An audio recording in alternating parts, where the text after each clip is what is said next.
Hello, students. This week we're going to examine Chapter 8, Using Marketing Channels to Create Value for Customers. Let's look at some of the learning objectives for this chapter. Explain why marketing channel decisions can result in the success or failure of products. Understand how supply chains differ from marketing channels. Describe the different types of organizations that work together as channel partners and what each does. Describe the basic types of channels in business-to-consumer and business-to-business markets. Explain the advantages and challenges companies face when using multiple channels and alternate channels. Explain the pros and cons of disintermediation. List the channels firms can use to enter foreign markets. Describe the activities performed in channels. Explain which organizations perform which functions. Describe the factors that affect the firm's channels decisions. Explain how intensive, exclusive, and selective distribution strategies differ from one another. Explain why some products are better suited to some distribution strategies than others. Explain what channel power is and the types of firms that wield it. Describe the types of conflicts that can occur in marketing channels. Describe the types in which channel members achieve cooperation with one another. Consumer behavior these days is characterized by consumers' desire to get whatever they want, whenever they want it, wherever they want it.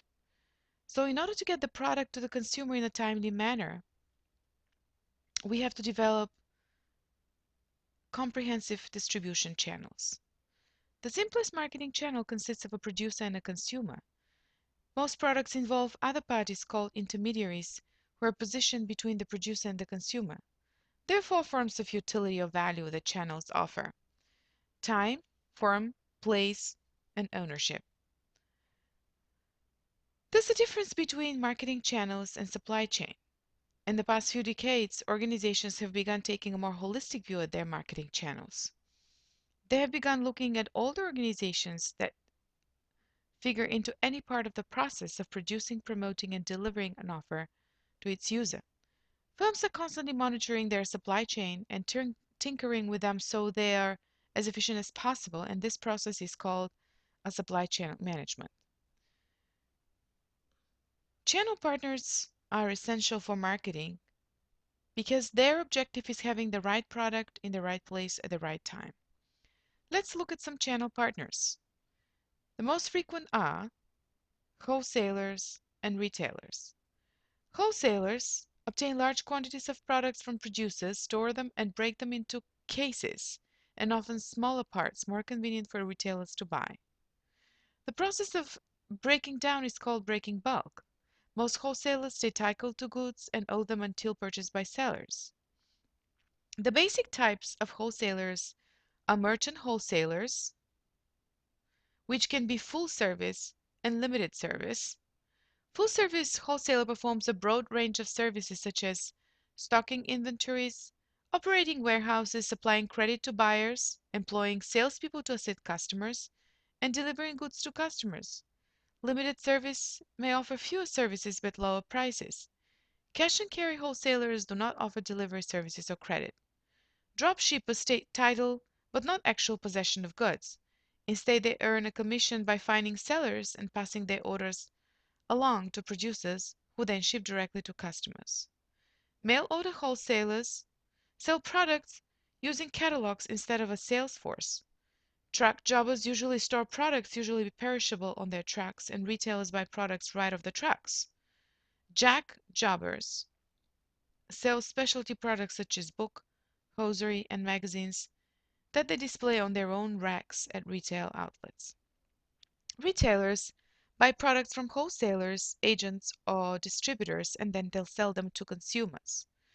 They vary by the types of products they sell and their sizes, prices they charge, level of service, convenience, and speed they offer.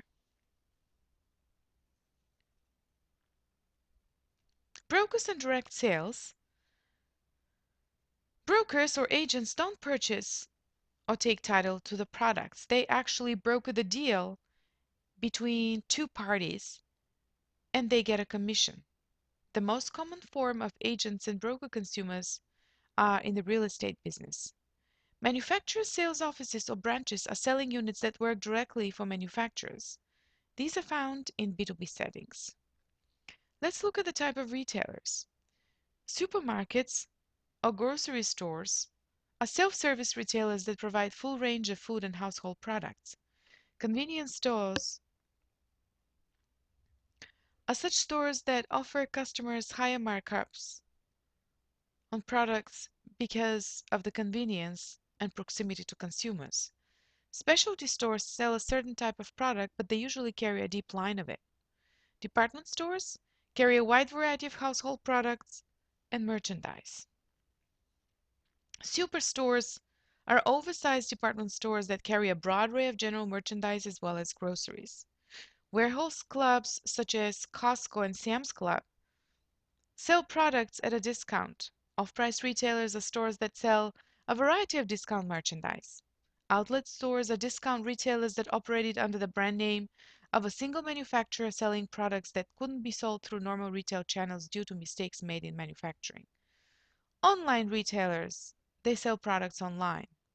Used retailers sell used products. Let's look at non-store retailing. This is retailing that's not conducted through stores. There's a growing trend in door-to-door sales, party selling, selling via catalog, selling via TV, and telemarketing. Next, we're going to look at disintermediation, the basic types of channels in business-to-consumer and business-to-business markets, the advantages and challenges companies face when using multiple channels and alternate channels. There are two types of distribution channels, direct and indirect. Direct is characterized typically by a transaction between a producer and an end user. A company that fields a sales force is an example of direct channel. Indirect consists of intermediaries between a producer and a user. Some indirect channels take title, others such as agents do not. Figure 8.4 shows us typical channels in business to consumer markets. As you can see, we have different type of channels which start from the simplest one, which consists of producer and consumer, to a comprehensive one, which consists of producer, agent or broker, wholesaler or distributor, retailer, and consumer. Disintermediation is the practice of cutting out intermediaries in the marketing channel. Walmart and Target sometimes do this by buying products directly from the manufacturer and then storing and distributing them to their stores themselves. To be successful as disintermediation, a company must have comparable resources to the intermediaries being eliminated from the marketing channel. The internet has made it easier to eliminate intermediaries as more and more consumers contact companies directly. It has also made it easier for consumers to shop for the lowest prices on products and services. Marketing channels can get a lot more complex than channels shown on this figure. Companies such as Levi's utilize multiple channels. They sell their jeans to retailers like Kohl's, or the jeans can be bought at Levi's, outlet stores, or online directly from the company. The key is to understand the different target markets for a product and designing the best channel to meet the needs of the customers of each. Using multiple channels has shown to be more effective than using only one channel. Companies can also use channels to set themselves apart. A company in Germany will soon sell gold from a vending machine. Strategic channel alliances are another way to increase sales. This is where two companies partner to promote each other's products. For example, Harley-Davidson promotes Best Western hotels on its website as part of its Ride Planner feature. Next, we're going to look at international markets. Companies explore using international marketing channels because they want to conduct business across national borders. Different ways to enter foreign markets are characterized by different risk level. Direct foreign investment is the most risky entrance into a foreign market. This is actually an acquisition of part or all of a foreign company. Some countries prohibit direct foreign investment. Joint venture is an entity created when two companies agree to share their profits, losses, and control with one another in an economic activity they jointly undertake. Many joint ventures fail, particularly when companies from two different countries form them. Exportation is one of the easiest ways to enter a foreign market. Companies can sell their products directly to other firms or hire intermediaries such as brokers and agents that specialize in international exporting to help them find potential buyers for their products. Franchising is granting the rights to use the company's business model, techniques, and trademarks for a fee. McDonald's has been successful at franchising in many countries. Licensing allows a company to buy the right to use another firm's manufacturing process, trade secrets, and trademarks for a certain period of time. Next, we're going to look at the activities performed in channels and explain which organizations perform the functions. Looking at the two most common strategies, which are different from one another. Pull strategy, which is characterized by manufacturers convincing wholesalers, distributors, or retailers to sell its products, as opposed to a pull strategy, which creates demand for a product among consumers so that businesses agree to sell the product. These are some of the channel partner functions: to sort and regroup products, store and manage inventory, distribute products, assume ownership, take risks, extend credit, share marketing and other information, assure availability to end users.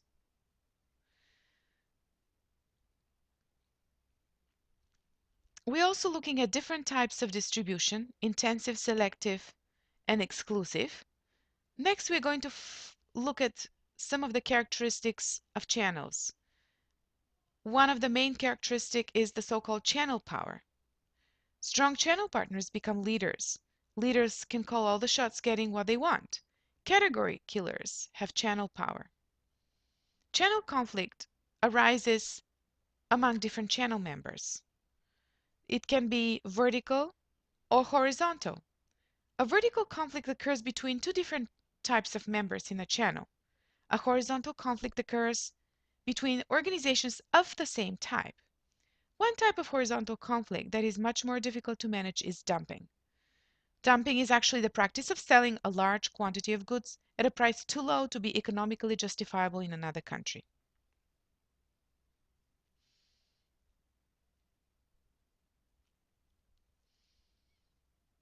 We have to achieve some sort of channel integration, vertical or horizontal. Backward integration occurs when a company moves upstream in the supply chain, that is, toward the beginning.